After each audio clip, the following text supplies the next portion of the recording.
कोई बीटेक के स्टूडेंट हैं, यहाँ पढ़ते हैं। इन्होंने लिखा है कि कल आप बार बार आस्था के स्थान पर तर्क की बात कर रहे थे। क्या तर्क ही सब कुछ है? आस्था में कोई शक्ति ही नहीं होती? पहली बात तो मैं इस युवा बालक को आशीर्वाद देता हूं कि इसके मन में प्रश्न है। ये जिस संस्कृति में पैदा हुआ है, नाम प्रदीप है, इसका मतलब तो सनातनी है। हमारे यहां प्रश्न का आदर है। दो अलग अलग संस्कृतियां हैं। एक संस्कृति वो है जो अपनी बात को फाइनल मानती है, कहती है इससे आगे कुछ बोले तो गर्दन काट देंगे, सर तन से जुदा। और एक हम हैं, यहां किसी पर भी सवाल उठाइए, सब सवालों का स्वागत है। एक संस्कृति है जहां एक वर्जित फल को खा लेने के कारण आदम और हव्वा को पता नहीं था कि ये सेब क्या है। उन्हें बता देते कि ये नहीं खाना है, वो तो नहीं खाते, उन्होंने खा लिया और खाने के बाद उन्हें नीचे फेंक दिया कि जाओ अब तुम पृथ्वी पे जाओ। एक संस्कृति तो ये है। और एक संस्कृति ये है कि एक अपरिमित शक्ति से भरा हुआ दिव्य वायु और पंच माताओं में पूजित अंजनी के योग से पैदा हुआ बालक अपनी मां को थोड़ी देर किसी व्यस्तता में देखकर भूख से व्याकुल हुआ, तो उसमें आसमान में लटके हुए बालारुण सूर्य को सेब समझकर अगर खा लिया तो उससे सेब तो छुड़ा लिया गया, लेकिन किसी ने उसको शाप नहीं दिया, सबने उसे वरदान दिया कि तू भगवान के काम में आएगा, तेरा नाम आज से बजरंग बली रखा जाए। तो प्रदीप ने जो कहा है कि आस्था में कोई शक्ति नहीं है, क्या मैंने यह नहीं कहा कि आस्था में कोई शक्ति नहीं है। मैंने केवल यह कहा कि आस्था तर्क की कसौटी पर कसी हुई हो। आस्था है तो बड़ी अच्छी बात है, आस्था ही तो जीवन है। भगवान श्री कृष्ण ने भी अर्जुन से कहा श्रद्धावान लभते नरः। हे अर्जुन, जिसके पास श्रद्धा है उसे लाभ होगा। स्टेशन से आधी रात लौटते हुए जब कुत्ते भी ना भौंक रहे हो, आप जय हनुमान ज्ञान गुण सागर गाने लगते हो, इसके उच्चारण में आस्था की शक्ति है। यह जो रेलवे लाइन के कोने पर पड़ा हुआ एक गोल पत्थर, या गंगा जी की तलहटी से हरिद्वार ऋषिकेश से लाया हुआ एक पत्थर आपकी दादी, आपकी मां पूजा गृह में रख देती है और उसी के दरवाजे पर माथा टेक देती हैं, इसी शक्ति का नाम आस्था है।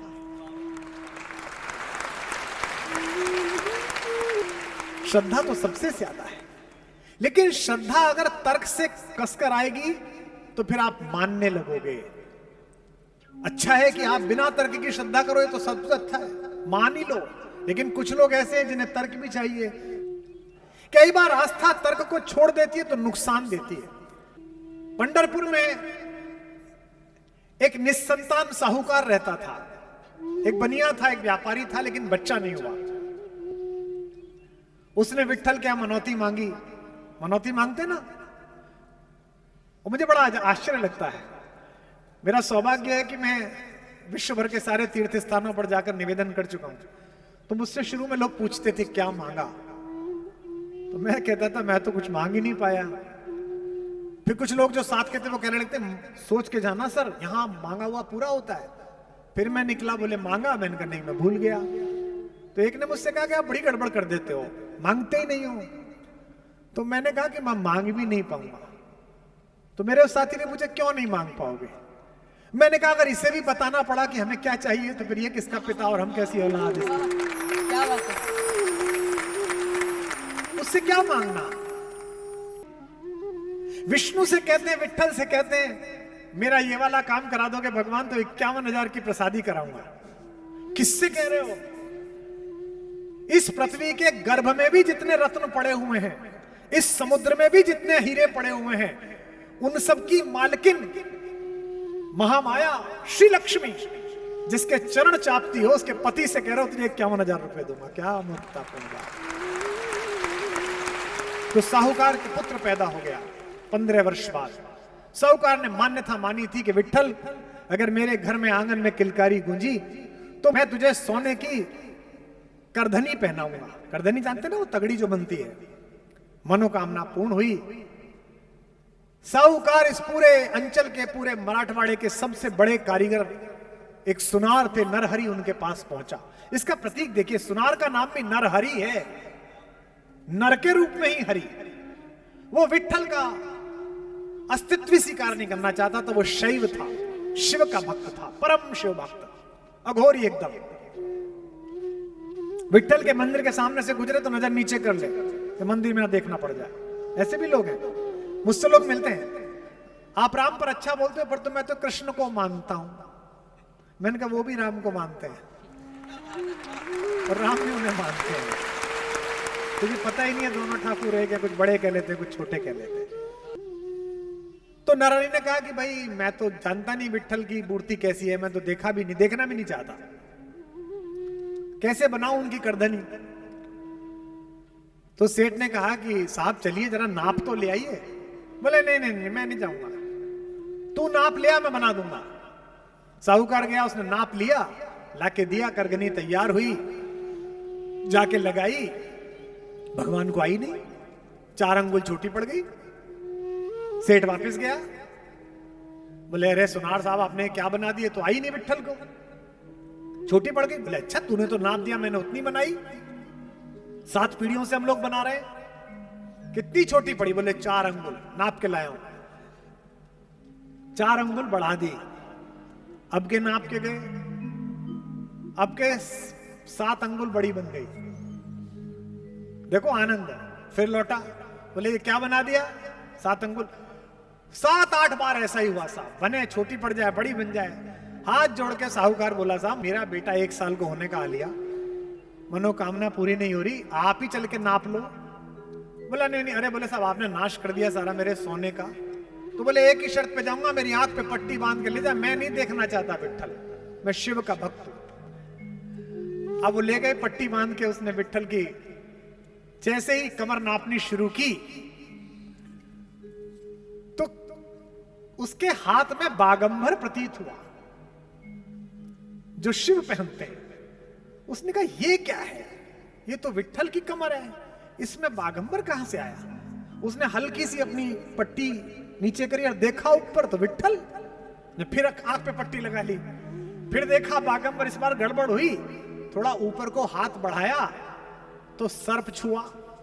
उसने कहा ये सांप कहां से आया, विष्णु के सांप से क्या मतलब, मैं गलत मंदिर में तो नहीं आ गया। फिर आंख नीचे करी, फिर देखा विष्णु मुस्कुरा रहे हैं। इसके बाद उसने फिर देखा कि भुजाओं में देखता हूं शायद कुछ होगा, भुजाओं में देखा तो रुद्राक्ष बंधे हुए थे। फिर आंख खोली, फिर विट्ठल। उसने अच्छा हाथों में देखता हूं, भगवान विष्णु के हाथ में शंख गदा चक्र कमल होगा, 4 हाथ हो गई। हाथ में देखा तो डमरू हाथ में आ गया। अब उसकी समझ में आना बंद हो गया, सिर ऊपर उठा के देखा तो फिर विट्ठल। इस बार अपनी पट्टी खोल दी और रोने लगा कि भगवान क्या कर रहे हो। भगवान मुस्कुराए और अचानक विट्ठल के शीश पर शिवलिंग प्रकट हुआ। आज भी विट्ठल के सिर पर शिवलिंग विश्व में अकेला मिलता है, तो पंढरपुर में मिलता है, जाके दर्शन करें। यानी कि भगवान ने उसे अपने चमत्कार से बताया कि ये शैव बनना, ये वैष्णव बनना, ये शक्त बनना और इसकी बहस में पड़ना गलत है। अंततः चेतना का एक ही स्वरूप है, शक्ति का एक ही स्वरूप है। तो जो तुम पूछते हो मुझसे प्रदीप कि क्या आस्था का कोई स्थान नहीं, आस्था तो वो है कि बड़े बड़े ऋषि मुनि तर्क शास्त्र लिखकर जिसे नहीं पाते वो आस्था पा लेती है। मेरे यहां के एक कवि हुए, दिवंगत हो गए, दयाशंकर अश्क। उन्होंने लिखा कि हम शिवालयों में घंटे बजाते रहे, हम शिवालयों में घंटे बजाते रहे, एक तवायफ के घुंघरू भजन कर गए। वैशाली की नगरवधु आम्रपाली भगवान बुद्ध के सत्संग में पहुंची, जीवन भर देह व्यापार किया, नाचना किया, दूसरों के कहने पर नाची, कोने में बैठी रोज रोती थी मुंह ढककर। बुद्ध की दृष्टि पड़ी, बुद्ध ने अपने प्रिय शिष्य आनंद को बुलाकर कहा, आनंद वो एक स्त्री आती है, वो मुझे देख के रोती रहती है, वो कौन है, उसे आगे की पंक्ति में लाओ। वो तैयार नहीं हुई। आनंद ने कहा तथागत की आज्ञा है, भगवान चाहते हैं कि आप आगे बैठो। आगे बैठी, फिर रोती रही। बुद्ध ने कहा इसे मुझसे मिलवाने लाओ, कौन है ये। तो बोले कि ये वैशाली की नगरवधु है आम्रपाली। भगवान ने कहा क्यों रोती है।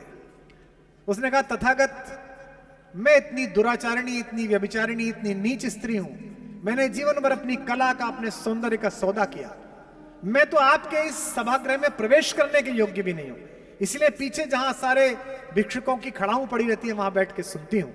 मेरा पूरा जीवन व्यर्थ चला गया। भगवान ने कहा, क्या चाहती है? मैं आपके संग में सम्मिलित होना चाहती हूं, पर मैं इस योग्य नहीं हूं। बुद्ध ने कहा, नहीं, तू आज से प्रधान भिक्षुणी है। एक प्रश्न का उत्तर दे, जब तू ये कला का सौदा करती थी, शरीर का सौदा करती थी, अपने रूप का सौदा करती थी, तेरे मन में ग्लानि हुई?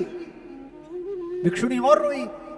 उसने कहा कि क्या बताऊं भंते, मैंने जब भी ये काम किया पूरी आत्मा से किया, मुझे जरा भी पाप का अंश तक पता नहीं चला। भगवान ने कहा, ये समाज ने तुझे सौंपा था, तूने नहीं चुना, इसलिए जितने वर्ष तूने ये काम किया, जो अपने रूप का सौदा किया, उतने वर्ष भी तू साधना में रही, इसलिए सारी भिक्षुणियों में प्रधान भिक्षुणी तुझे बनाता हूं। अर्थात आस्था से किया गया कोई भी काम पाप पुण्य की परिधि से परे खड़ा हुआ है। इसीलिए पाप के शिखर पर पहुंचकर भी रावण मोक्ष का अधिकारी बना।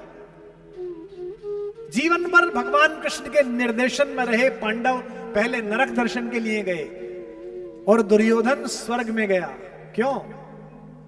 क्योंकि भगवान ने कहा, स्वधर्मे निधनम श्रेयः पर धर्मो भयावह। जो तुम सोचते हो और जो तुम्हें लगता है ये बिल्कुल ठीक है, ये मेरी आत्मा से ठीक है, वो भगवान का कार्य है। तो तुम पूछते हो प्रदीप के आस्था तो बहुत बड़ी है। योगी और महंत जिसे ध्याते रहे, मीरा उसे भजन करके पा गई। मुझसे पूछा था किसी ने, अमेरिका में स्पेन की एक कवित्री ने, कि आपके यहां भी एक पोइटेस है ना, पर उसकी स्टोरी बड़ी एब्सर्ड है कि उसने जहर पिया और वो बच गई। मैंने कहा कि अगर आस्था मीरा जैसी हो और विष कन्हैया का बताकर भेजा जाए, तो दुनिया का हर विष बाध्य हो जाएगा कि वो अमृत में परिवर्तित हो जाए।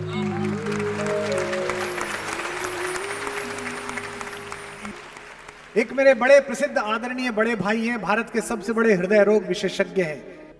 जो भी करोड़पति दिल में बीमार हो जाता है, वो सोचता है कि उनका अपॉइंटमेंट मिल जाए। एक बार मैं उनके घर भोजन पर गया, बातचीत होती रही। घर में जगह जगह गणपति, श्रीहरि, अलग अलग चित्र विग्रह लगे हुए थे। चलने लगे तो जहां से जीना मुड़ता था, वहां भी कुछ देवी देवता विराजमान थे। बात करते करते हर जगह खाना खाने गए तो मुझे शरारत सूझी। मैंने कहा, भाई साहब, आप इतने बड़े डॉक्टर हो, अमेरिका में इलाज करते थे, दिल को रॉबर्ट से खोलना आपने सिखाया, ये इतना ज्यादा भगवान क्यों, ये क्या कर लेंगे? उनका जो उत्तर है वो महत्वपूर्ण है। उन्होंने कहा, इसीलिए ज्यादा बड़ा आस्तिक हूं क्योंकि वैज्ञानिक हूं। मैंने कहा, क्यों? बोले, कुमार, मैंने अपने जीवन में ऐसे हजारों मरीज देखे हैं जिनके साथ में इसलिए अंदर गया कि मैं तो यूं ही जा रहा हूं, कोई भी कर देगा, सब कुछ नॉर्मल है, इसमें तो कुछ है ही नहीं। थोड़ी सी एक आर्टलरी ब्लॉक है, अभी खोली, अभी स्टंट डाला और सब कुछ तैयार था, पता था बड़ा आदमी है। और सारी वैज्ञानिक चेतना और सारे अच्छे इक्विपमेंट के बाद भी न जाने कौन था जो मेरे सामने से उठाकर ले गया और मैं रोक नहीं पाया। और ऐसे हजारों मरीज हैं जिनको मैं अंदर ये सोच कर गया कि अब तो बाहर इन्हें मरा हुआ ही लाना है, क्योंकि इन्हें कोई नहीं बचा सकता, मैं भी नहीं बचा सकता। और वो आज 10-10 साल बाद भी अपने जन्मदिन पे मुझे फोन करते हैं, कहते हैं, डॉक्टर साहब, आपकी वजह से जिंदा हूं। और मैं उनसे क्या बताऊं कि तुम मेरी वजह से नहीं, किसी और की वजह से जिंदा हो। ईश्वर को न मानना अपराध नहीं है, ईश्वर को अपनी मान्यताओं में कैद करना अपराध है। बनारस में एक युवा पंडित था, वो घाट पे रहता था, तरमाल खाता था। आप जैसे यजमान पहुंच जाए, कोई कुछ खिलाए, कोई कुछ खिलाए, दंड पेलता, गंगा जी में नहाता, ना सुबह को पूजा करे, ना शाम को संध्या वंदन करे, ना गंगा आरती में सम्मिलित हो, लेकिन सुदर्शन था, भजन गाता था, मजे में रहता था। तो जैसा कि लोग चिंतित हो जाते हैं, वहां के कई पंडित चिंतित हो गए कि ये कौन है। तो लोगों ने कहा, इसे घाट से निकालो। क्या अपराध है भैया? बोले, ये तो पूजा अर्चना ही नहीं करता, संध्या उपासना नहीं करता। पंडितों ने उसे बुलाया सभा में कि भाई क्यों नहीं करते? बोला, जी सूतक लग रहा है। सूतक, सूतक जानते हो? नहीं, बच्चे नहीं जानते होंगे। घर में कोई मृत्यु हो जाए तो पंडित जी कहते हैं सूतक लग गया, 15 दिन तक पूजा नहीं होगी, हवन नहीं होगा। घर में नया बच्चा पैदा हो जाए, कहते हैं सूतक लग गया। इसका मतलब क्या है? लोग व्यस्त होंगे इसलिए। चलो जी, 1 महीना बीत गया, पट्टा फिर कुछ नहीं करे, फिर बुलाया, बोले क्यों नहीं करता? बोले सूतक लग रहा है। उसको 7-8 बार बुलाया, हर बार कह जी करूंगा करूंगा, सूतक लग रहा है। एक दिन घेर लिया लोगों ने, बोले तेरे ऐसे कौन मर जी रहा है हर महीने कि तेरे रोज सूतक लग रहा है? पंडित ने क्या अच्छा उत्तर दिया? उसने कहा मैं रोज सुबह उठता हूं तो मेरे हृदय में ज्ञान रूपी पुत्र पैदा होता है, और मैं रोज सोता हूं तो मोह रूपी माया मेरी मर जाती है। मेरे घर में रोज सूतक रहता है, इसलिए आनंद में रहता है। मृता मोहमयी माता जातो ज्ञानमय सुतः, रोज मोह रूपी माया मरती है और जातो ज्ञानमय सुतः, और ज्ञान रूपी पुत्र पैदा होता है। सूतकम वर्तते नित्यम कथम संध्या उपासमहे, मैं कहां से संध्या उपासना करूं? मेरे को अक्सर महिलाएं पत्र लिखती हैं फेसबुक में, भैया मैं पढ़ती तो हूं हनुमान चालीसा, में पढ़ती तो हूं ये देवी स्तुति, पढ़ती तो हूं विष्णु सहस्त्र नाम, उच्चारण मेरा ठीक नहीं है, भगवान मेरी पूजा स्वीकार करेंगे। अरे उच्चारण से क्या है? एक सड़क पे बेचारा मजदूर गायत्री मंत्र पढ़ रहा होगा, अब उसके उच्चारण में कुछ गड़बड़ी थी, नहीं ठीक पढ़ पा रहा था, विष्णु सहस्त्र नाम पढ़ रहा होगा, गड़बड़ी होगी। उधर से एक प्रोफेसर साहब गुजरे, वो कह लेंगे क्या कर रहा है? बोले भगवान की पूजा कर रहा हूं, भगवान को संदेश। बोले तू मूर्ख है, भगवान तेरा संदेश ले लेंगे क्या? ये तो गलत संस्कृत पढ़ रहा है तू। उसने कहा नहीं जी ले लेंगे। बोले कैसे ले लेंगे? जब उन्हें पता ही नहीं चलेगा तू क्या बोल रहा है तो कैसे संदेश ले लेंगे? तो उसने कहा कि आपका बच्चा है कोई? बोले हाँ 9 साल का है, बोर्डिंग स्कूल में गया है। बोले वो आपको चिट्ठी लिखे तो आप चिट्ठी को पढ़ोगे कि उसकी स्पेलिंग मिस्टेक निकालोगे?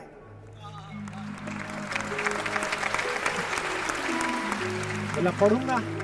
तो बोले जब आप अपने लड़के की सुन सकते हो तो भगवान मेरी भी सुन रखा, मैं भी उसी का लड़का हूं। 2 प्रश्न छोटे छोटे हैं। श्रीकांत शुक्ल यहां सुनने आए हैं, वे कह रहे हैं कि कल आपने सिर्फ भरत पर बात की, क्या लक्ष्मण और शत्रुघ्न जी से भगवान का उतना प्रेम नहीं था? ऐसा नहीं है, शत्रुघ्न जी पर सबसे कम बोला गया है। मेरा तो मन है कि एक दिन मैं शत्रुघ्न जी पर ही बोलूं किसी प्रकार से। लक्ष्मण जी पर पहले बोल चुका हूं, कुछ जगह बोला है, लेकिन आपने कहा है कि लक्ष्मण से प्रेम नहीं था। ऐसा नहीं, लक्ष्मण से भी बहुत प्रेम है। वस्तुतः देखो तो राम और लक्ष्मण अलग नहीं है।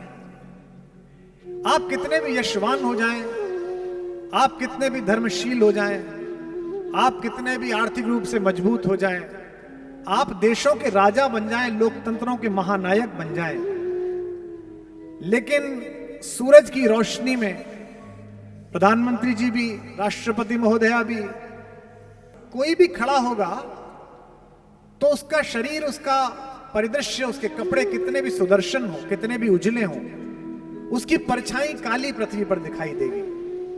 जब से पृथ्वी बनी है कोई सिकंदर ऐसा पैदा नहीं हुआ कि जिसकी परछाई उजली हो।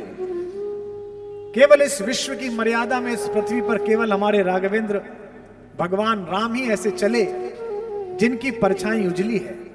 भगवान नीले वर्ण के हैं और उनकी परछाई की तरह चलने वाले लक्ष्मण जी उजले वर्ण के हैं। लक्ष्मण भगवान की उजली परछाई। आप कभी चित्रकूट पधारिए, बहुत अद्भुत जगह है। इतनी अद्भुत कि 2 प्रदेशों का दावा है कि हमारा है, कि हमारा है। आधा चित्रकूट उत्तर प्रदेश में है, आधा चित्रकूट मध्य प्रदेश में है। माता मंदाकिनी की धारा उनको अलग अलग करती है। कुछ नहीं है, नक्शे में सिर्फ इतना ही है, इधर है इधर है। एमपी वाले भी कहते हैं कि हमारे यहां रहे भगवान, हम यूपी वाले कहते हैं कि हमारे यहां भी रहे। चित्रकूट में कामदगिरी के जिस पर्वत पर भगवान ने विश्राम किया, उसके कोने पर चढ़ने के बाद अब तो रास्ते भर भी कुछ मकान और कुछ साधु संतों की कुटियां हैं। वहां एक बहुत बड़ा पत्थर रखा हुआ है। सुनते हैं कि ये सदियों से, 8000 वर्षों से तभी से ऐसा ही रखा हुआ है। उस पर बैठकर रात्रि भर लक्ष्मण निरीक्षण करते थे कि किसी दिशा से असुरों का प्रवेश तो नहीं हो रहा, कोई गलत पशु तो नहीं आ रहा। महर्षि विश्वामित्र ने 15 वर्ष की आयु में जब राम को अपने शिष्यत्व में स्वीकार किया भगवान को, तो उन्हें बहुत सारी सिद्धियां दी थी। अक्सर लोग पूछते हैं सिद्धि क्या थी। यह सिद्धि यूं मान के चलिए कि उस समय विश्व में डिफेंस साइंस की दो बड़ी लैब थी।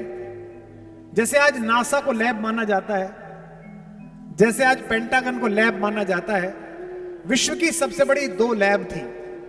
एक लैब के ओनर मालिक चलाने वाले थे महर्षि विश्वामित्र, और एक लैब के चलाने वाले थे महर्षि अगस्त्य।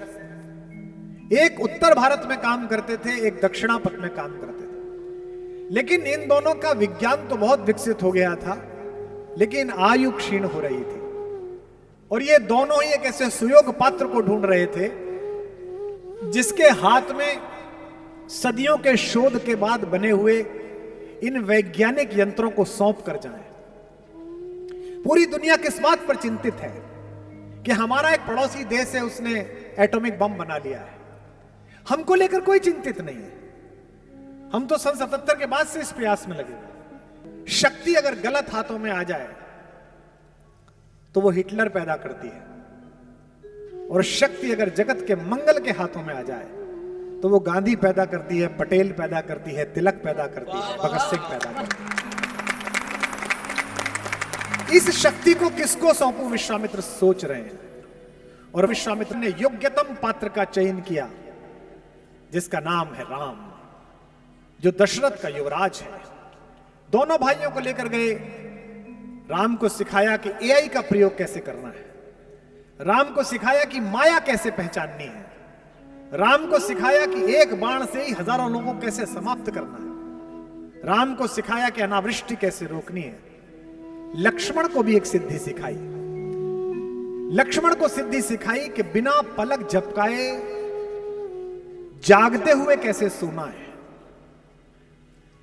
ये बात 30 साल पहले जब ऐसी ही किसी उद्बोधन पीठिका से मुझसे भी महनीय किसी ऋषि मुख ने कही होगी कि एक ऐसा आदमी जाग कर देख रहा है जो पीछे सो रहा है लेकिन आगे जाग रहा है, तो पश्चिम के विज्ञानवादी लोगों ने कहा यह तो संभव ही नहीं है, या तो आदमी सोएगा या आदमी जागेगा।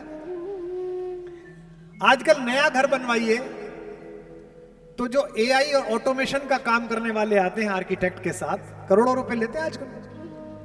पर्दा खुल जाएगा, पर्दा बंद हो जाएगा, वो पीछे हल्का वाला पर्दा खुलेगा फिर बंद वाला खुलेगा।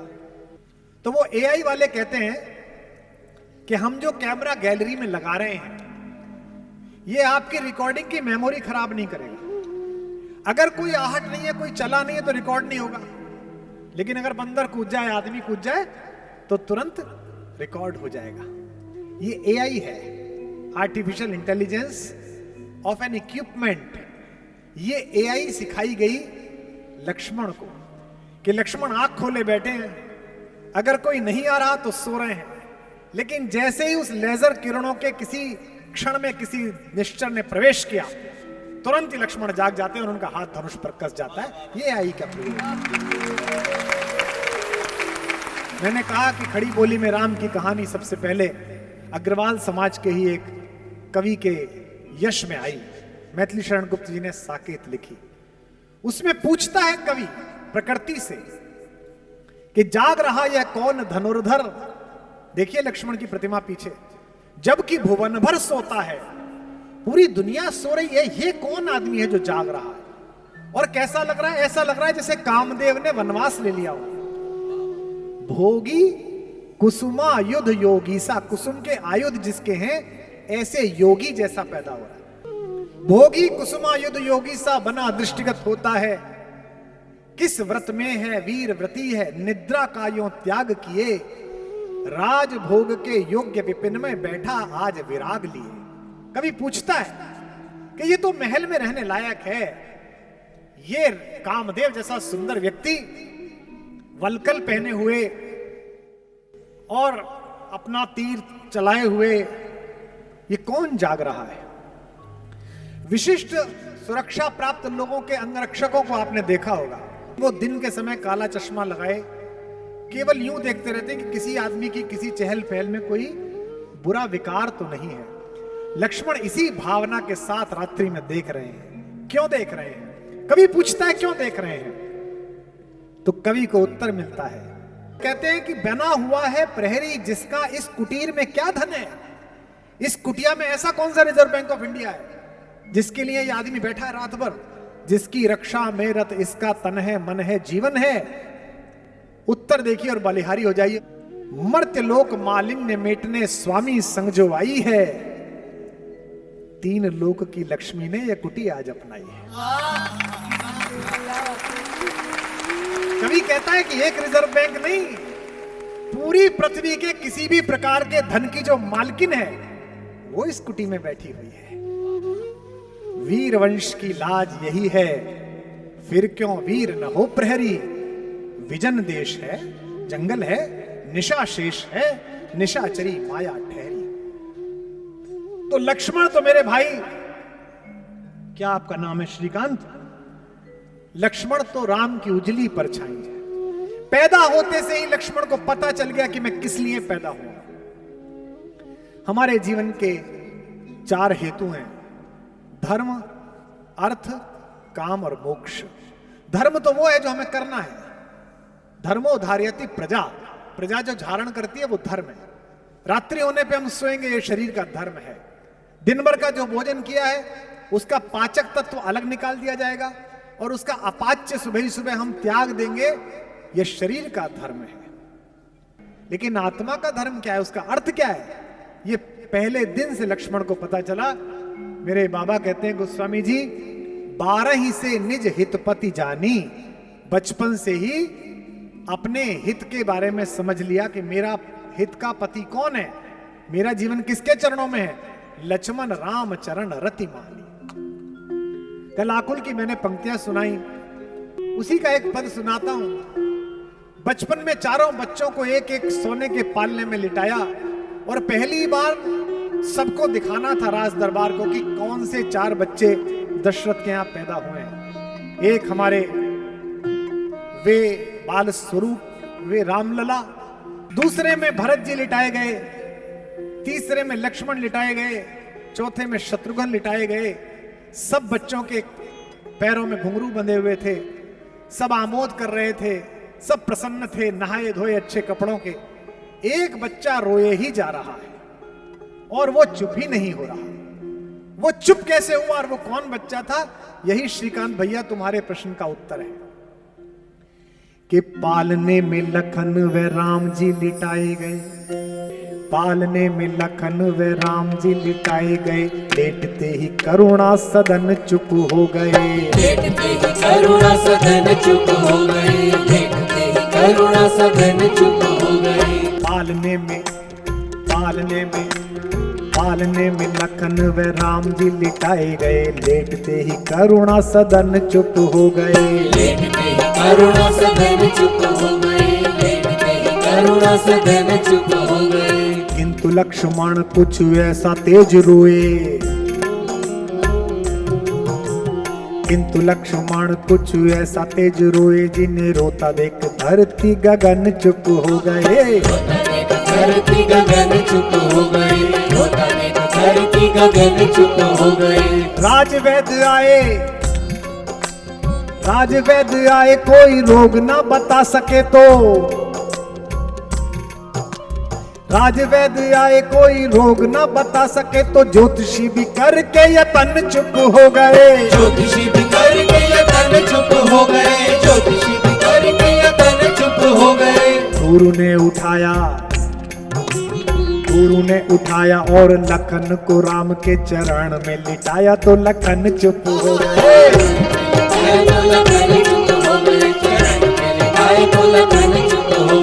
पालने में, पालने में, पालने में,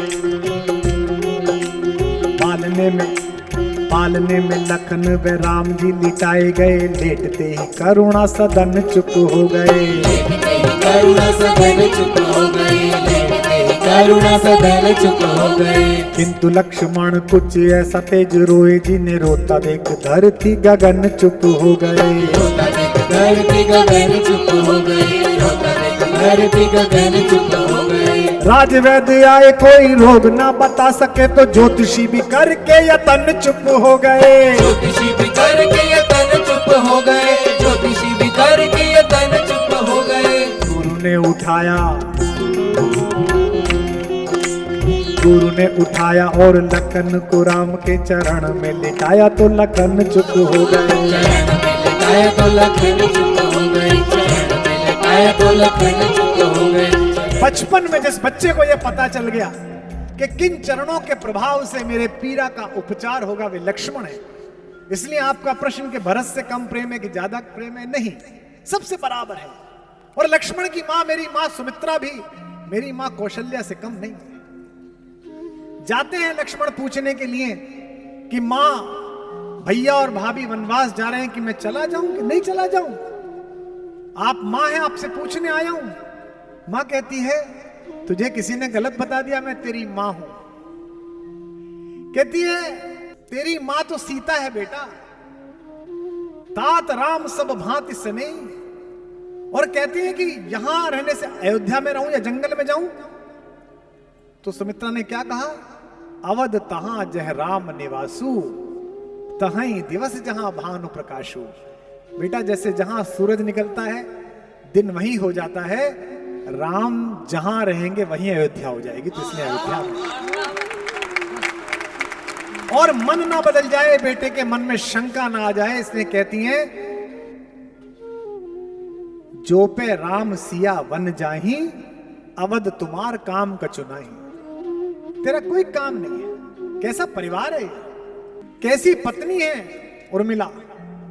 सीता तो फिर भी भगवान के सामीप्य में है, चाहे वनवासी जीवन है लेकिन पति तो है, सुख दुख में साथ वाला। उर्मिला से तो पूछा भी नहीं गया। उर्मिला जब भरत आए जंगल में मनाने के लिए राम को, तो पूरे अयोध्या को लेकर आए। एक कथा आती है कि उर्मिला उस दिन आई। सीता उनकी बहन भी है, देवरानी होने के अतिरिक्त उनकी बहन भी है। वो सीता की कुटिया में बैठ गई। अब सब लोग बैठे हुए हैं, पुरुष तो अंदर जा नहीं रहे, तो लक्ष्मण से बात तो कर नहीं सकती। तो सीता बड़ी बहन होने के अतिरिक्त हम सबकी मां भी है, और जिनकी बड़ी बहनें उन्हें पता हो कि बड़ी बहनें अक्सर मां हो जाती हैं, छोटी बहनें इस तरह बात करती हैं उनसे। मां से भी जो बात नहीं करती छोटी बहन, वो बड़ी बहन से बात कर लेती है। सीता मनोभाव समझ गई कि मैं तो अपने पति के साथ रहती हूं, उसने तो देखा ही नहीं है। तो उन्होंने लक्ष्मण से कहा कि लल्ला, मेरी झोपड़ी में, कुटिया में फूलों की डलियां रखी है, उसे उठा लाओ, तुम्हारे भैया की शाम की संध्या के लिए माला बना दूंगी। लक्ष्मण ने कहा जो आज्ञा भाभी। और तेज गति से लक्ष्मण गए। लक्ष्मण को क्या पता, जैसे ही कुटिया का द्वार खोला तो सामने उर्मिला, वो खड़ी हो गई। अब सोचो, पूछ के नहीं आए हैं, लेकिन जैसे ही देखा, अब लक्ष्मण असमंजस में कि लौटूं कि बात करूं। तो मैथिली शरण गुप्त कहते हैं, खुद उर्मिला ने आगे बढ़कर मुस्कुराते हुए कहा, कभी मेरे बाग में घूमने वाले ओ हिरन, आजकल तू जंगल में घूमता है, मैं तुझे बांधूंगी नहीं, इसलिए भय मत कर। मेरे उपवन के हरिण आज वनचारी, मैं बांध न लूंगी तुझे, तजो भय भारी। लक्ष्मण भी कहते हैं कि मैं तुम्हें इसलिए नहीं छोड़ के आया कि मैं तुमसे प्रेम करता हूं, मैं तुम्हें इसलिए छोड़ के आया हूं कि सीता तो अधिकारिणी है राम का प्रेम पाने के लिए। राम अधिकारी हैं कि सीता जैसी दिव्य विभूति और भगवती का पाणी ग्रहण करें, पर मुझ में तो कोई योग्यता ही नहीं है कि मैं सीता की बहन का हाथ थामूं। वन में तनिक तपस्या करके बनने दो मुझको निज योग्य, भाभी की बहना तुम मेरे, अर्थ नहीं केवल उपभोग्य। तुम केवल मेरी पत्नी नहीं हो, तुम जगत नंदिनी सीता की बहन हो। मुझे इस योग्य तो बनने दो कि कोई व्यक्ति ये ना कहे कि अरे कहां तो सीता का पति मर्यादा पुरुषोत्तम राघवेंद्र, और कहां उर्मिला का पति। तो वे तो तपस्वी हैं ही, मुझे तपस्या करने दो। आप सबको